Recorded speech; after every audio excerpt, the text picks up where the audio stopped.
Chapter number 3 मेरे पास निकल के आ रहा है लीन सिस्टम का मतलब क्या होता है। लीन सिस्टम का मतलब होता है कि हम सिस्टम एक लगाने वाले हैं, जैसे मेरी ZZPCC हो जाएगा, इनकी जीरो इन्वेंट्री निकल के आएगी, जीरो वेटिंग टाइम निकल के आएगा, ठीक है, फुल प्रोसेसिंग निकल के आएगी, continuous flow of goods and service होगा और कंटिन्यूस इन्वॉल्वमेंट करके कुछ हो जाएगा, ठीक है। हमने कहा कितने टेक्निक्स होते हैं, हमने कहा जस्ट इन टाइम लगा दो, जस्ट इन टाइम के अंदर जस्ट इन टाइम परचेज हो सकता है, इसका कॉन्सेप्ट के ऊपर क्वेश्चन भी आता है, जस्ट इन टाइम परचेज हो सकता है, जस्ट इन टाइम प्रोडक्शन हो सकता है। प्री रिक्वेस्ट क्या चाहिए होता है जस्ट इन टाइम के लिए, तो हमने कहा जस्ट इन टाइम के लिए प्री रिक्वेस्ट होते हैं कि सप्लायर के ऊपर आप भरोसा कर सकते हो, ठीक है, आपके बहुत सारे quantity of goods and service नहीं होनी चाहिए, वैरायटी नहीं होनी चाहिए, वो प्री रिक्वेस्ट पड़ जाएगी। इंपैक्ट क्या आएगा, 3 इंपैक्ट निकल के आते हैं मेरे पास जस्ट इन टाइम की। क्या निकल के आते हैं, वेस्ट हमारी रिड्यूस हो जाती है और हमारी ओवरहेड कॉस्ट रिड्यूस हो जाती है और हमारे पास प्राइस हम इंक्रीज कर सकते हैं। ब्लैक फ्लैशिंग का क्या होता है, 4 होते हैं। हमने कहा रिपोर्ट करना है, किसकी रिपोर्टिंग करनी है, प्रोडक्शन की रिपोर्टिंग करनी है, साले स्क्रैप की रिपोर्टिंग करनी है और आपको बताना पड़ेगा बैक फ्लैशिंग के अंदर कि भैया हमारा वो नहीं हो सकती, लॉट की ट्रेसिंग नहीं हो सकती है और साथ में इन्वेंट्री की ट्रेसिंग नहीं हो सकती है। काइजन कॉस्टिंग का मतलब क्या होता है, इन्होंने का कॉन्सेप्ट और प्रिंसिपल। कॉन्सेप्ट ये होता है काइजन कॉस्टिंग का कंटिन्यूस इंप्रूवमेंट रखना है। प्रिंसिपल क्या होता है, EIS GIC प्रिंसिपल्स होते हैं। 5S का मतलब होता है सॉर्ट करना है, सेट एन ऑर्डर करना है, उसके बाद सस्टेन करनी, सेट एन ऑर्डर करने के बाद शाइन करेंगे, सस्टेन करेंगे, स्टैंडर्डाइज कर देंगे, ठीक है, ठीक है। अच्छा, एप्लीकेशन कैसे करोगे, कर लेंगे। TPM का मतलब होता है टोटल प्रोडक्टिव मेंटेनेंस। कॉन्सेप्ट क्या होता है इसका, फेजेस, 8 फेजेस होती हैं, यानी कि फेजेस होती हैं, 4 फेजेस होती है इसकी। देखो फेजेस है, 4 फेजेस पढ़नी ही पड़ेंगे। 4 फेजेस क्या होती है टोटल प्रोडक्टिव मेंटेनेंस की, हमने कहा इसकी 4 फेजेस ये होती हैं। एक तो आपने इसको प्रिपेयर किया होगा, फिर इंट्रोड्यूस किया होगा, फिर इंप्लीमेंट किया होगा, फिर इंस्टीट्यूशलाइज किया होगा। अच्छा, पिलर क्या होते हैं इसके, 8 पिलर मेरे पास निकल के आते हैं। परफॉर्मेंस कैसे करते हो इसका, OEE इसका परफॉर्मेंस मेजरमेंट होता है। TQM और TPM में क्या रिलेशन होता है वो देख लिया। सेलर और मैन्युफैक्चरिंग का आपके पास एक कॉन्सेप्ट था, सिंपल से ऐसे करके चल रहा होता है। इसके बेनिफिट्स क्या होते हैं, कॉस्ट क्या होता है, ये आपको देखना है। 6 सिग्मा का मतलब क्या होता है, 6 सिग्मा का मतलब होता है कि आपके, हमने कहा डिफेक्ट्स की बात कर रहे हैं, क्या होते हैं, कॉन्सेप्ट क्या होता है, इंप्लीमेंटेशन कैसे करता है। DMAIB DMADB 2 मॉडल होते हैं जो हम इस्तेमाल कर सकते हैं, ठीक है। लिमिटेशंस क्या होते हैं और लीन सिग्मा क्या होता है, ओके। इसके बाद हमने कहा DMAIB DMADB की इसमें बात कर ली। फेजेस क्या होता है, एप्लीकेशन क्या होता है, सिमिलरिटी क्या होता है, डिफरेंस क्या होता है उनका। फिर इसने कहा प्रोसेस इनोवेशन का मतलब क्या होता है, बिजनेस प्रोसेस रीइंजीनियरिंग का मतलब क्या होता है, ये चैप्टर में पढ़ना है। देखो इसको अभी भी वाइडर है इस चैप्टर का।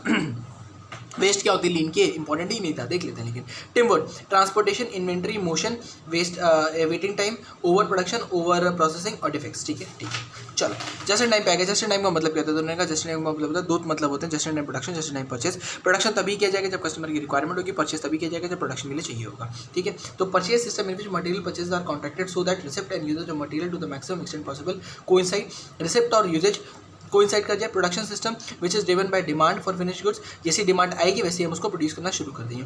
जस्ट इन टाइम का मतलब क्या होता है, सिस्टम जिसका ऑब्जेक्टिव होता है प्रोड्यूस करना गुड्स को या फिर कंपोनेंट्स को which are required by the customer as and when they are required rather than for stock. Just in time pull system के ऊपर बेस्ड होता है which depends on demand in contrast to push system in which stocks at a buffer. तो हमने कहा just in time का एक बार concept समझ लो, कॉन्सेप्ट पीछे लिखा हुआ था। जस्ट इन टाइम का कॉन्सेप्ट होता है कि आपको पुल सिस्टम के ऊपर काम करता है, पुल सिस्टम के ऊपर काम करता है, ये कहता है कि भैया हम डिमांड के ऊपर काम करेंगे, जैसे ही चाहिए होगा सामने वाले सिस्टम बनाने के, just time purchase, just time production, 2 चीजें निकल के आती है, ठीक है, ठीक है। इसके बाद जस्ट इन टाइम के बहुत सारे क्या दे रखे हैं, ये हमारे दे रखे हैं एक तरीके से फैक्टर्स दे रखे हैं जस्ट इन टाइम के, कोई बात नहीं। फीचर्स की बात कर लेते हैं। फीचर्स के बदले pre request just in time पूछ सकता है, बिल्कुल पूछ सकता है। उसने कहा कि आप प्री रिक्वेस्ट निकल के आएंगे, variety of goods and service जो आपकी होनी चाहिए वो कम होनी चाहिए, ठीक है। सप्लायर के ऊपर डिपेंडेंस मेरी ज्यादा होनी चाहिए, यानी कि सप्लायर मेरा जो वेंडर वो रिलायबल होना चाहिए, ठीक है। अच्छा खासा कम्युनिकेशन हो, डिमांड मेरी स्टेबल हो, एकदम से डिमांड बढ़ जाएगी सप्लायर से माल कैसे आ पाएगी थी दूर से, ठीक है। इसके बाद TQM निकल के आए, डिफेक्ट फ्री माल निकल के आना चाहिए, प्रिवेंटिव मेंटेनेंस इसमें कर सकते हो। दोबारा हमने बोला कि जो वैरायटी ऑफ गुड्स है वो कम होनी चाहिए, सप्लायर के ऊपर रिलायबिलिटी भी होनी चाहिए, उसके बाद डिमांड स्टेबल होनी चाहिए और हमने कहा कि डिफेक्ट्स हमारे कम होने चाहिए, TQM रख सकते हैं और हमने कहा प्रिवेंटिव मेंटेनेंस लगा देंगे। फीचर्स क्या होते हैं इसके, 5 फीचर्स निकल के आते हैं, इसको हम कहते हैं RML US। RML US का मतलब क्या हो गया, हमने कहा सबसे पहले तो आप क्या पता है रिस्पॉन्ड करते हो, कस्टमर को रिस्पॉन्स करते हो, किस पे, इमीडिएट बेसिस पे आप रिस्पॉन्ड कर देते हो, ठीक है। M का मतलब होता है मटीरियल की हैंडलिंग की जो कॉस्ट होती है वो कम हो जाती है, आपकी लेबर की जो हैंडलिंग की कॉस्ट है, एफिशिएंसी की कॉस्ट है वो कम हो जाती है और आपका अर्जेंसी क्रिएट करता है किसको, डिफेक्ट्स को क्रिएट करने के लिए। और हमारे पास ऐसे निकल के आता है कि हम सप्लायर के ऊपर भरोसा रखना चाहते हैं, सप्लायर हमारा ठीक होना चाहिए, ठीक है। इसके 3 इंपैक्ट निकल के आते हैं। क्या इंपैक्ट निकल जाते हैं, वेस्ट की जो कॉस्ट होती है, यानी कि जो वेस्ट होता है वो सारा का सारा रिड्यूस हो जाता है। क्यों, एक्सेसिव इन्वेंट्रीज नहीं होती, अनयूज मटेरियल नहीं होता, एब्सोल्यूट इन्वेंट्री वगैरह नहीं होती, तो वेस्ट आपको रिड्यूस हो जाता है। ओवरहेड की कॉस्ट हमने कम हो जाती है। क्यों कम हो जाती है, क्योंकि मटेरियल हैंडलिंग फैसिलिटीज वगैरह, क्वालिटी इंस्पेक्शन वगैरह कम हो जाती है, तो ओवरहेड की कॉस्ट भी कम हो जाती है। बंदे कम एम्प्लॉय होंगे, इक्विपमेंट कम लगेगा, फिक्स कम लगेंगे, ओवरहेड की कॉस्ट कम हो जाएगी। प्रोडक्ट का प्राइस आप ज़्यादा चार्ज कर सकते हैं क्योंकि आपने क्वालिटी इंप्रोवाइज करके दे दी है। बैक फ्लैशिंग का मतलब क्या होता है, तो हमने कहा बैक फ्लैशिंग के अंदर 4 होते हैं। बैक फ्लैशिंग का मतलब होता है काउंटिंग एक तरीके से, जहाँ पर हमने कहा कि एक तो प्रोडक्शन की रिपोर्टिंग कर देना, उसके बाद स्क्रैप की रिपोर्टिंग कर देना, क्योंकि इन दोनों की रिपोर्टिंग के बेसिस पर ही इन्वेंट्री हमारी मेंटेन की जाएगी। और हमने कहा लॉट हम ट्रेस नहीं कर सकते हैं, इन्वेंट्री की एक्यूरेसी हम नहीं रख सकते हैं। इन दोनों के बेसिस पे क्या होगा, प्रोडक्शन सामने वाला बताएगा इतना हुआ है, उसके स्टैंडर्ड क्वांटिटी से मल्टीप्लाई करके हम कहेंगे इतना बिक गया होगा, हमारा इतना माल हट गया होगा इन्वेंट्री से। स्क्रैप के बेसिस पे कहेंगे ठीक है इतना माल मेरा जल गया, बर्बाद हो गया। लॉट हम ट्रेस नहीं कर सकते हैं। उन्होंने कहा कि ये वाला लॉट खराब आया था, यानी कंपोनेंट खराब आ गया, बनने का भी खराब माल, बना खराब माल बन जाएगा। इन्वेंट्री की एक्यूरेसी रख सकते हैं, बिल्कुल नहीं सकते, क्योंकि हम नहीं कह सकते ना, हम उसको लास्ट डे पे जब सब कुछ हो जाता है तब उसको चढ़ाते, तो इन्वेंट्री की एक्यूरेसी नहीं होती जस्ट इन टाइम के अंदर। काइजन कॉस्टिंग का मतलब होता है कंटिन्यूस इंप्रूवमेंट की आप बात कर रहे हो। हमने कहा कंटिन्यूस इंप्रूवमेंट की बात कर रहे हो, और इसके अंदर आपने कहा था जीआईसी और ईआईएस ले लेना। जीआईसी जी का मतलब होता है ग्रेजुअल इंप्रूवमेंट की बात कर रहे हैं, ठीक है। सी का मतलब होता है कि हमने बहुत सारे लोगों को साथ में लिया, यानी कि हम कलेक्टिव डिसीजन मेकिंग कर रहे हैं। ई का मतलब होता है एनकरेज कर रहे हैं किसी चीज़ के लिए, कलेक्टिव डिसीजन मेकिंग यही हो गया। चलो, आई का मतलब होता है इंप्रूव करता है प्रोडक्टिव बिहेवियर को। एस का मतलब होता है स्टैंडर्ड। मेन चीज़ इसकी क्या होती है, प्रिंसिपल क्या होता है कि स्टैंडर्ड आपके जो छोटे छोटे स्टैंडर्ड सेट करना, बहुत बड़े स्टैंडर्ड से मत सेट करना, यानी कि टाइम पीरियड की बात करें, स्टैंडर्ड टाइम पीरियड जो है कम, मतलब जो मेथोलॉजी होगी, स्टैंडर्ड जो होता है टाइम पीरियड आपका कम होना चाहिए, ठीक है। उसके बाद स्टैंडर्ड मेथोलॉजी कॉस्ट रिडक्शन के ऊपर काम होना चाहिए, कॉस्ट कंट्रोल के ऊपर काम नहीं होना चाहिए, और पार्टिसिपेशन सबका होगा। यही आपके पास काइजन के 3 प्रिंसिपल्स होते हैं जो यहाँ लिखे हैं। 5S का मतलब होता है सॉर्ट किया, सेट एंड ऑर्डर किया, शाइन किया, इसके बाद स्टैंडर्डाइज किया, सस्टेन के लिए। शॉर्ट का मतलब होता है जो अननेसेसरी आइटम्स थे उसको हटा दिया, उसको हटा दिया। सेट एंड ऑर्डर का मतलब होता है कि हमने अननेसेसरी आइटम्स को हटाने के बाद उसको कायदे से लगा दिया, जो हमारे फर्स्ट इन फर्स्ट आउट, यानी कि जो हमें सबसे जरूरत होगी वो हमें सबसे बाहर लगा दिया। शाइन का मतलब होता है क्लीननेस वगैरह मेंटेन करो। स्टैंडर्डाइज का मतलब होता है हैबिट सबके अंदर डालो। और सस्टेन का मतलब क्या होता है, सस्टेन का मतलब होता है कि आगे जाके ट्रेनिंग वगैरह इसको एस्टैब्लिश कर देना, ठीक है, ठीक है, हो गया। फिर हमारे पास आता है टीपीएम का मतलब क्या होता है। इन्होंने कहा टीपीएम का मतलब होता है टोटल प्रोडक्टिव मेंटेनेंस। आप प्रोडक्टिव का मेंटेनेंस करने वाले हो। किसका मेंटेनेंस करेंगे, हमने कहा प्रोडक्शन के सिस्टम का, और साथ में क्वालिटी के सिस्टम का मैनेजमेंट भी करेंगे, उसको इंप्रूव भी करेंगे। ये मेरा टीपीएम के अंदर निकल के आता है। 4 स्टेजेस होती है, स्टेजेस पूछ सकता है वो, स्टेजेस 4 होती है। प्रिपरेशन स्टेज, प्रिपरेशन के अंदर आप बनाते हो। इंट्रोडक्शन स्टेज, आप इसको इनिशियलाइज कर देते हो। इंप्लीमेंटेशन से 8 पिलर आते हैं। इंस्टीट्यूशनलाइज के बेनिफिट लेना शुरू कर देते हो। अच्छा, हमने कहा जब हम इसके 8 पिलर है उसकी बात करते हो जरा, तो हमने कहा तो मेंटेनेंस से रिलेटेड 4 पिलर निकल के आएंगे। कौन कौन से, autonomous maintenance, plant maintenance, quality maintenance, office TPM maintenance, ठीक है, ठीक है। इसके बाद क्या होगा, हम हेल्थ की बात कर लेंगे, यानी कि हम किसकी बात कर लेंगे, हम टोटल सेफ्टी स्टैंडर्ड्स वगैरह की बात कर लेंगे, ट्रेनिंग की बात कर लेंगे, और हम बात कर लेंगे अनप्लान्ड मैनेजमेंट की, ऐसे करके कुछ होता है ना, अर्ली मैनेजमेंट की, और काइजन की बात कर लेंगे। हम बात करने वाले हैं इसके अंदर, ठीक है, ठीक है। क्या किसके अंदर आता है देख लेते हैं। हमने कहा प्लांट मेंटेनेंस का मतलब होता है, कि प्रॉपर सिस्टम लगाना। ऑटोनॉमस का मतलब होता है कि तेल वगैरह लगाते रहना, यानी कि इक्विपमेंट विदाउट ब्रेक डाउन करते रहना। फोकस का होता है लगातार इंप्रूवमेंट करते चले जाओ। अर्ली मैनेजमेंट का मतलब होता है कि आप क्या करोगे, मार्केट में जल्दी बन जाए प्रोडक्ट का, इक्विपमेंट डेवलपमेंट टाइम कम हो, ये हम करेंगे। क्वालिटी का मेंटेनेंस, कस्टमर को सेटिस्फाई करना है, ये तो ट्रेन करना है। ऑफिस का ये होता है मेरा एडमिनिस्ट्रेशन रिलेटेड, और ये मेरा होता है कि कोई भी एक्सीडेंट नहीं होना चाहिए, ठीक है। ओई का मतलब क्या था, उसने कहा ओवरऑल इक्विपमेंट इफेक्टिवनेस का क्वेश्चन आना चाहिए। ये ओवरऑल इक्विपमेंट इफेक्टिवनेस जो है एक मेजर होता है टीपीएम का। इसके अंदर हमने कहा कि 6 मेरे पास होते हैं, जो मेरे पास क्या निकल के आते हैं, इसके हम कह सकते हैं 6 मेरे पास क्या होते हैं, लॉसेज होते हैं, बड़े लॉसेज होते हैं। 3 लॉसेज मेरे पास होते हैं अवेलेबिलिटी के, ठीक है। क्या लॉसेज होते हैं, हमने कहा ब्रेक डाउन होती है एक, ठीक है, सेटअप की होती है, ठीक है, ब्रेक डाउन होकर सेटअप हो गया, फिर माइनर स्टॉपेज होती है, ठीक है। 3 तो ये हो गए। इसके बाद क्या होता है, हमने कहा अवेलेबिलिटी के बाद मेरा होता है कि अवेलेबिलिटी के बाद परफॉर्मेंस नहीं हो पा रहा है। क्यों नहीं हो पा रहा है, कि हमने कहा परफॉर्म किया लेकिन कम किया, रिड्यूस्ड यील्ड या रिड्यूस्ड टाइम निकल के आया, और लास्ट में हमने कहा डिफेक्ट मेरे पास ज़्यादा निकल के आया, क्वालिटी डिफेक्ट और रिवर्क करना पड़ रहा है, ठीक है, ठीक है, डन। अच्छा, टीपीएम इनसे का दोनों में ही एम्प्लॉय के इन्वॉल्वमेंट होता है, दोनों में ही कॉस्ट कम लगता है आपका, और दोनों ही सस्टेनेबल टेंजिबल बेनिफिट देते हैं, और टॉप मैनेजमेंट का कमिटमेंट दोनों में ही लगता है, ठीक है। सेलुलर मैन्युफैक्चरिंग का मतलब क्या होता है, इसके बेनिफिट्स क्या होते हैं, इसमें कहा जल्दी से जल्दी क्विकली मूव कर जाएंगे, wide variety of similar goods बन जाएगी। अच्छा, इसमें दिक्कत क्या होती है, सेलुलर मैन्युफैक्चरिंग की दिक्कत पूछ सकता है, बिल्कुल पूछ सकता है।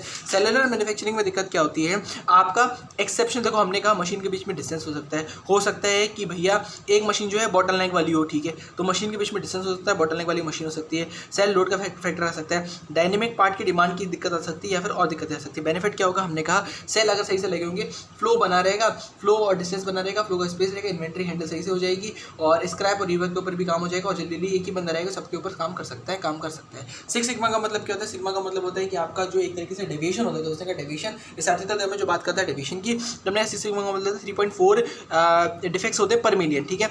2 इसके अंदर लगाए जाते हैं, क्या लगाए जाते हैं, इन्होंने कहा डीएमए आईवी और डीएमए डीसी, डीएमए आईसी और डीएमए डीवी लगा सकते हो। डिफाइन किया, प्रॉब्लम को डिफाइन किया, उसको मेजर किया, एनालाइज किया, उसके बाद इंप्रूव किया, कंट्रोल कर लिया प्रोसेस में। ये पुराने वाले में लगता है। नए वाले के लिए क्या करोगे, डिफाइन करना प्रोसेस को या फिर एक डिज़ाइन को, उसको मेजर करना कैसे कर लगा सकते हैं, एनालाइज करना, उसके बाद क्या करना, डिज़ाइन कर देना और वेरीफाई कर देना। ठीक है, ठीक है। तो उसने कहा प्रॉब्लम को डिफाइन किया, क्या प्रॉब्लम थी, मेजर किया, किस तरीके से उसको ठीक सकते हैं, एनालाइज किया कि भैया जो सही तरीका था वो सही था, इंप्रूव किया और कंट्रोल कर लिया। ठीक है, ठीक है। DMADV डिफाइन किया, प्रोजेक्ट के गोल को मेजर किया, एनालाइज किया, डिज़ाइन किया, वेरीफाई कर लिया। इन दोनों के बीच में डिफरेंस क्या होता है, हमने कहा ये रिएक्टिव होता है, ये मेरा प्रोएक्टिव होता है। ये कैपेबिलिटी के ऊपर काम करता है, ये कैपेसिटी के ऊपर काम करता है। ये एग्जिस्टिंग की बात करता है, नई की बात करता है। इसका क्वान्टिफाइबल होता है, इसको क्वान्टिफाइबल नहीं होता है। ठीक है, ठीक है। लिमिटेशंस क्या होती है, सिक्स सिग्मा की लिमिटेशन क्या होती है, क्वालिटी के ऊपर काम करने की बात कर रहा है और इन्वेस्टमेंट बहुत ज़्यादा लग जाएगा। स्पेसिफिक टाइप की बात करता है, स्टैंडर्ड्स की बात करता है, सब प्रोडक्ट्स को कवर नहीं कर सकते, ये हमारे पास आता है। लीन सिक्स सिग्मा का मतलब होता है, लीन का और सिक्स सिग्मा का एक जो मिक्सचर है उसको हम लीन सिक्स सिग्मा बोलते हैं। इतना ही मेरे पास है। ठीक है। प्रोसेस इनोवेशन का मतलब क्या होता है, इसका मतलब होता है कि हमने नया एकदम नया प्रोसेस लगा दिया। एक नया हमने क्या किया, हमने बिल्कुल नया प्रोसेस लगा दिया। इन्होंने कहा कैसे कर सकते हैं, हमने कहा प्रोडक्शन के अंदर ऐसा कर सकते हो, डिलीवरी के अंदर ऐसा कर सकते हो और बाकी आप सपोर्ट सर्विस के अंदर भी ऐसा कर सकते हो। इंप्लीमेंटेशन ऑफ अ न्यू और significantly improve process, production process और डिलीवरी मेथड अगर आपको प्रोसेस इनोवेशन कहलाता है। और साथ में हमने कहा बिजनेस प्रोसेस रीइंजीनियरिंग का मतलब क्या होता है, प्रोसेस की रीइंजीनियरिंग का मतलब होता है रैडिकल चेंज लेके आ रहा है। तो उसने कहा सबसे पहले फंडामेंटल को रीथिंक करो, रैडिकल चेंज लेके आओ, ड्रामेटिक इंप्रूवमेंट लेके आओ, उसके बाद एंड टू एंड प्रोसेस लगा देना, हो जाएगा काम। ठीक है, ठीक है, ठीक है, ठीक है, डन।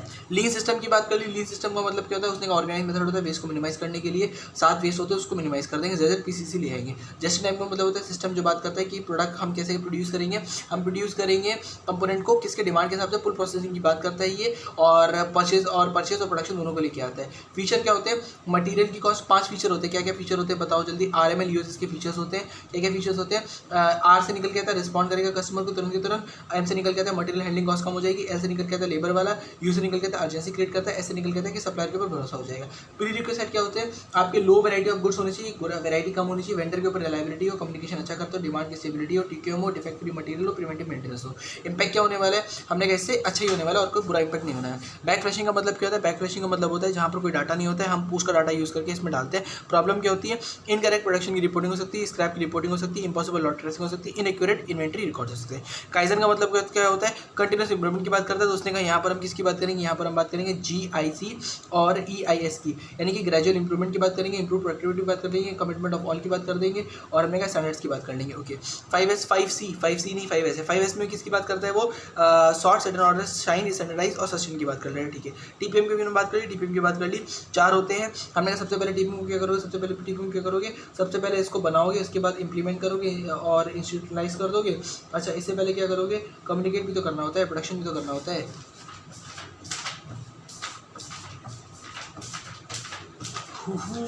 TPM में तो प्रिपेयर करोगे, प्रिपेयर करने के बाद इंट्रोड्यूस करना, फिर इंप्लीमेंट करना, फिर इंस्टॉलाइज कर देना। ठीक है, ठीक है। सेलुलर मैन्युफैक्चरिंग गोल्स क्या होते हैं इसके, जल्दी जल्दी काम हो जाए। एडवांटेजेस भी यही होते हैं, फ्लेक्सिबिलिटी होती है ऑपरेशंस के अंदर, ये सारे के सारे एडवांटेजेस। और लिमिटेशन क्या होती है, डिक्रीज कर सकता है फ्लेक्सिबिलिटी वगैरह को। ठीक है, ठीक है। 6 सिग्मा का मतलब क्या होता है, अच्छा OE 85% आपका होता है। ठीक है, परफॉर्मेंस, अवेलेबिलिटी, क्वालिटी को मल्टीप्लाई करता है। 6 सिग्मा का मतलब होता है डिफेक्ट्स की बात करता है। 34 एरर्स पर मिलियन की बात कर ली। प्रोसेस इनोवेशन नया लेके आ गया एकदम, 4 जगह लेके आते हैं, उसकी इसने बात ही नहीं करी। बिजनेस प्रोसेस इंजीनियरिंग, बिजनेस के प्रोसेस को एकदम रीचिंग कैसे करना है, फंडामेंटल को रीथिंक करो, रेडिकल चेंजेस लेके आ जाओ, इतनी की बात करो कि हो जाएगा काम, कोई दिक्कत नहीं है। फंडामेंटल रीथिंक करो, रेडिकल चेंज लेके आ जाओ और आगे इसने कहा ड्रामेटिक इंप्रूवमेंट लेके आ जाओ। ये सारा कुछ और एंड टू एंड प्रोसेस की बात कर दो, हो गया डन।